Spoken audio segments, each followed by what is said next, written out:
Bismillahirrahmanirrahim. Assalamualaikum warahmatullahi wabarakatuh. Alhamdulillah kita masih diberikan kesehatan untuk bisa bertemu kembali. Dan pada kali ini kita akan mempelajari suatu pelajaran yang insya Allah bermanfaat buat kita semuanya dan bisa kita amalkan buat orang sekeliling kita. Akan tetapi sebelum kita masuki pelajaran ini, ada kalanya kita berdoa supaya pelajaran yang kita dapat bisa bermanfaat dan berkah buat kita sendiri. Berdoa dimulai. Berdoa selesai. Baiklah, pada kali ini kita akan mempelajari tentang Al-Quran. Mungkin banyak di antara kita yang masih kurang paham atau tidak tahu bahkan sekalipun tentang Al-Quran itu. Yani pertama kita akan membahas tentang pengertian Al-Quran itu sendiri. Kita membahas tentang pengertian. Setelah itu kita akan mempelajari tentang sejarah kodifikasi Al-Quran. Nah, setelah itu kita akan mempelajari yang ketiga, yakni isi pokok ajaran Al-Quran. Yang ketiga, yang keempat, kita akan mempelajari tentang fungsi, tujuan, dan kedudukan Al-Quran itu sendiri. Jadi itu yang akan kita pelajari selama waktu yang akan datang. Baiklah, pertama yang harus kita bahas tentang Al-Quran, yakni pengertian Al-Quran itu sendiri. Pengertian Al-Quran adalah Al-Quran adalah salah satu kitab yang Allah turunkan untuk Nabi Muhammad SAW melalui perantara malaikat Jibril. Dan Al-Quran ini adalah salah satu kitab penutup dari kitab-kitab sebelumnya, seperti kitab Taurat, kitab Zabur, dan kitab Injil. Jadi Al-Quran adalah salah satu penutup dari kitab-kitab sebelumnya. Dan juga Al-Quran ini juga memiliki nama yang berbeda. Bukan hanya Al-Quran namanya, tapi salah satunya yakni Al-Furqan dan An-Nur. Itu adalah salah satu nama Al-Quran. Dan juga Al-Quran yang pertama kali atau ayat suci Al-Quran yang pertama kali turun di muka bumi ini, yakni surah Al-Quran surah Al-Alaq ayat 1-5 yang berbunyi Bismillahirrahmanirrahim. Iqra bismi rabbikal ladzi khalaq. Khalaqal insana min 'alaq. Iqra wa rabbukal akram. Alladzi 'allama bil qalam. 'allamal insana ma lam ya'lam. Itu adalah salah satu ayat yang Allah turunkan yang pertama kali, yakni Quran surah Al-Alaq ayat 1-5. Yang kedua, kita akan membahas tentang sejarah kodifikasi Al-Quran. Sejarah kodifikasi Al-Quran ini adalah Al-Quran itu Allah turunkan tidak sekaligus atau tidak langsung semuanya Allah turunkan, tidak. Akan tetapi Allah turunkan secara berangsur-angsur selama 22 tahun, 2 bulan, 22 hari. Dan para ulama sudah membagi menjadi 2 periode. Yang pertama periode Mekah dan periode Madinah. Pada periode Mekah ini yang berlangsung selama 12 tahun, yang mana pada masa kenabian Rasulullah SAW, jadi dalam surah-surah yang turun pada waktu itu, yakni disebut sebagai surah Makkiyah. Dan sedangkan pada periode Madinah, surah-surah yang turun pada waktu itu disebut sebagai surah Madaniyah yang berlangsung selama 10 tahun. Al-Quran terdiri dari 114 surah, 30 juz, dan 6.236 ayat. Itu menurut Hafsah. Jadi banyak sekali tentang ayat-ayat Al-Quran ini. Banyak sekali riwayat bahwa berapa jumlah ayat yang turun pada waktu itu.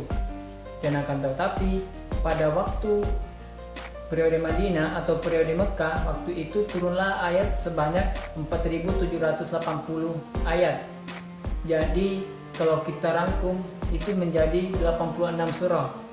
Makanya kita sebut sebagai surah Makkiyah.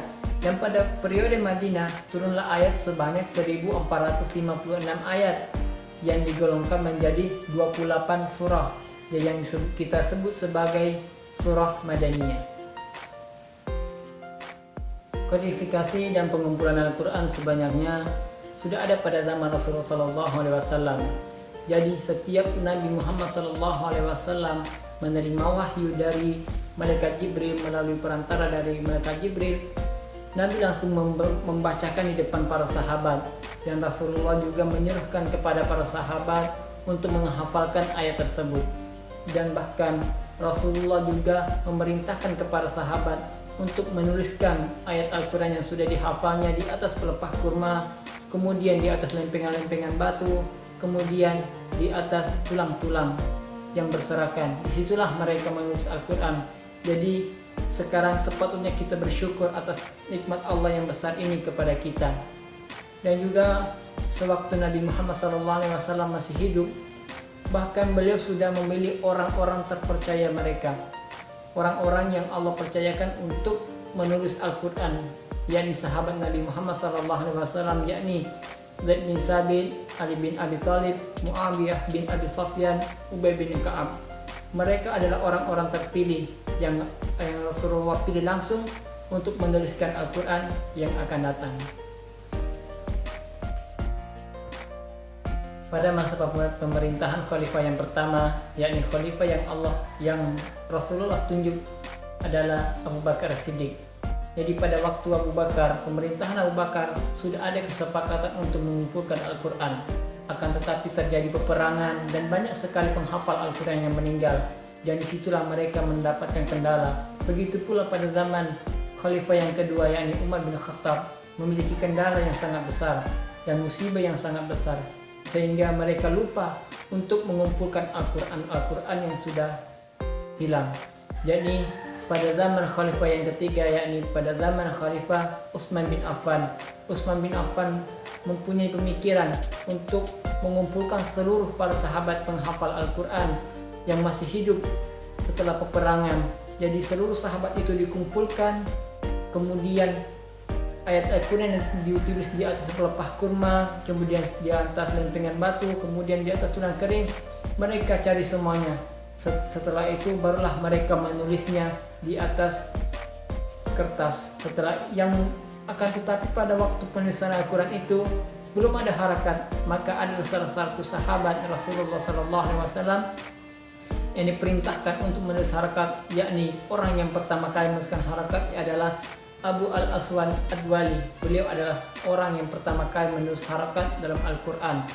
Akan tetapi waktu itu penulisannya belum sempurna, maka disempurnakanlah oleh sahabat Rasulullah juga, yakni Nasir bin Asim dan Yahya bin Ya'mar. Mereka adalah penyempurna harakat-harakat Al-Quran. Yang ketiga, yakni kita akan bahas tentang isi pokok ajaran Al-Quran. Al-Quran adalah salah satu kitab suci yang Allah turunkan kepada Nabi Muhammad SAW sebagai petunjuk-petunjuk bagi seluruh umat manusia yang ada di muka bumi ini. Dan Allah menurunkan Al-Quran itu juga karena sebagai pegangan-pegangan bagi mereka yang ingin mencapai kebahagiaan dunia dan akhirat, terkhususnya umat manusia yang ada di muka bumi ini. Yang perlu kita ketahui, Allah menurunkan Al-Quran itu bukan hanya untuk satu golongan, satu orang, atau satu abad. Akan tetapi Allah menurunkan Al-Quran itu seluruh umat manusia itu berhak dan sepanjang masa, dan waktunya itu tidak ada batasnya, yakni sepanjang masa. Oleh karena itu ajaran-ajarannya itu sama luasnya umat manusia yang ada di muka bumi ini. Dan juga pokok-pokok isi Al-Quran yang perlu kita ketahui ini mencakup berbagai hal. Yang pertama, masalah ibadah, masalah akidah, masalah akhlak, masalah sains, dan masalah muamalah. Materi yang terakhir, yakni materi yang keempat, adalah fungsi, tujuan, dan kedudukan Al-Quran. Ada beberapa fungsi dan tujuan Al-Quran itu sendiri. Yang pertama, sebagai petunjuk manusia. Jadi di dalam Al-Quran itu dapat kita ambil pelajaran. Banyak sekali masalah-masalah dalam situ, jadi kita mengambil pelajaran dari itu sendiri. Kemudian yang kedua, yakni sumber pokok ajaran Islam. Jadi di dalam Al-Quran itu Allah menciptakan berbagai masalah, yang baik itu masalah ibadah, masalah muamalah, masalah akidah. Itu tercantum semuanya dalam kitab suci Al-Quran. Kemudian yang terakhir, yakni peringatan dan pelajaran bagi umat manusia. Dan di dalam Al-Quran itu banyak sekali kisah-kisah yang tertuliskan, baik itu dari kisah Nabi Muhammad SAW, baik itu dari kisah Nabi terdahulu, ataupun orang-orang yang sudah dipilih oleh Allah. Jadi di antara kisah itu bisa kita ambil pengertiannya, bisa kita ambil manfaatnya, kebaiknya untuk kedepannya, insya Allah. Mungkin hanya itu yang dapat saya sampaikan. Sebelum kita menutup pelajaran kali ini, ada kalanya kita berdoa supaya mendapatkan keberkahan. Berdoa dimulai. Berdoa selesai. Baiklah, subhanakallahumma bihamdika asyhadu an la ilaha illa anta astaghfiruka wa atubu ilaik. Wassalamualaikum warahmatullahi wabarakatuh.